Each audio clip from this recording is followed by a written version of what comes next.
I've got both colors here of the new OnePlus 15. We've got Sandstorm, and then we also have Infinite Black.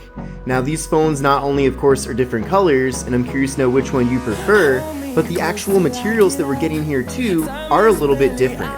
Now both phones are soft to the touch, and the finishes that we're getting on the back here are matte finishes, and that's a great thing because you can't see any fingerprints at all. They really are high quality finishes, and these finishes feel really unlike anything that I've experienced before with the smartphone, which is great. Now if you are going to be going for Sandstorm, then keep in mind that this phone is only available in the higher configuration.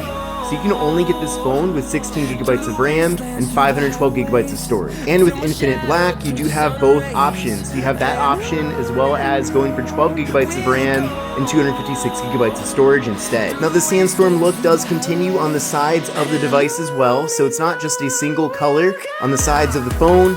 It does have kind of this sand look to it, whereas with Infinite Black, this is literally just one consistent color here. Now the finish on Sandstorm is super smooth, and then with Infinite Black, this material feels a little bit more like a chalkboard in a sense. And what's interesting too is that you can actually make marks on the back of this phone, but because of this material, it literally just wipes right off. So it's a super high quality material. I've honestly never seen this before on a smartphone. I mean, I can literally write my name on the back of this phone and then clean it afterwards. But this is Sandstorm and Infinite Black with the new OnePlus 15.